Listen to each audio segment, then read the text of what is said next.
It's part 2 of our conversation with Steve Lukather. I'm John Beaudin from Rock History Music.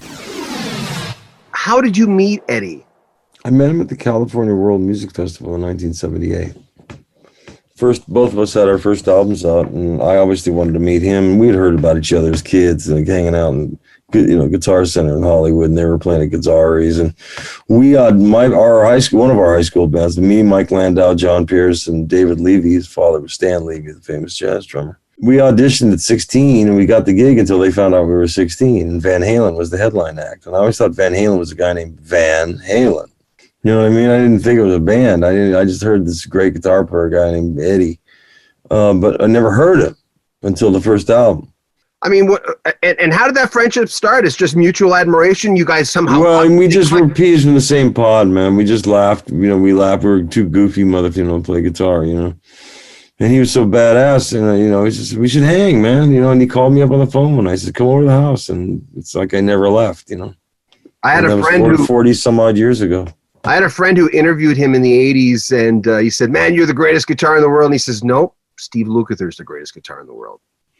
He's my friend, man. He'd say beautiful things like that about me, but we all know that ain't true.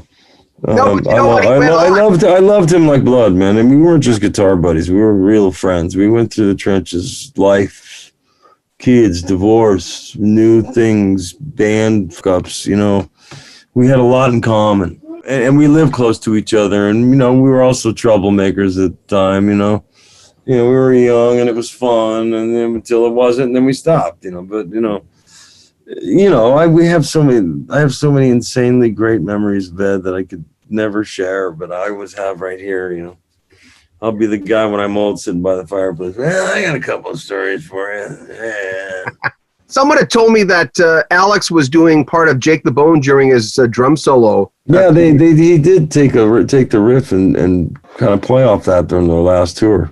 Yeah, which was cool. Those guys are great. They always come up. They've always supported us and come to our shows, and they've always been really, really big supporters of us. And I'll never forget them for that, man. Because I always wanted to be taken seriously in the hard rock community. I think I obsessed on that bit way too much, really.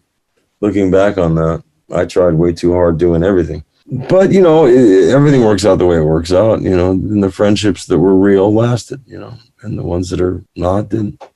Hey, listen to the new album. Man, you guys are ready. Like, you're ready. You're ready. Well, would you listen to both on my record and Joe's record? Is that... Yeah, I mean, it's sort of a companion thing, you know what I mean? Ironically, it didn't really start out that way because he started the record before I did. He was well into a solo album. We knew we were going to work together after the last show with Toto because that had, we were definitely done with that incarnation, And so now we're on to incarnation 15. And there's been like 15 incarnations, and I've been the only guy in all of them. And, the intention was just Joe and I were going to go out, but Paige, who's very much his band still, I'm just driving the car. He makes all the decisions with me, and people don't believe that. They think that I'm some sort of taskmaster or something like that. Dave is just a quiet guy. I'm not. I know you're breaking the mold because I noticed that, I thought, wait a minute, it's 9:30 his time. I seldom get the interviews with people. I get up at 4:30 every day. I go to bed about 8:30. What do you do when you get up? What's the regimen? Oh, I love the mornings, man. Go outside when it's still dark and just hang out. We got all these tiki lounges. It's a really beautiful yard, lit really well. Then I see the skies, and it's a fresh new day, and I want to get a cup of coffee and walk around the yard and think about life. Thank God for my blessings, and let's get on with it. You know what I mean? It's just my quiet time. You know what I mean? I've had a lot of quiet time this year to really get in touch with who the fuck I really am and let go of a lot of things that really hurt. I don't want to carry that around with me for the rest of my life. Okay, Along for the Ride, is that about someone specific? You don't have to name the person, but is it about someone specific? It's about a whole lot of people.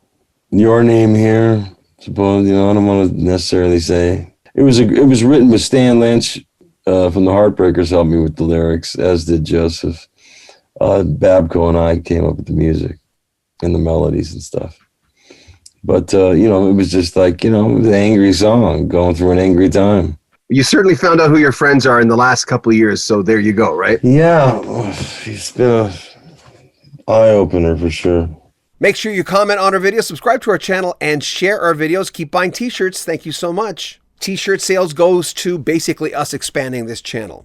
I'm John Beaudin. Take care of yourself.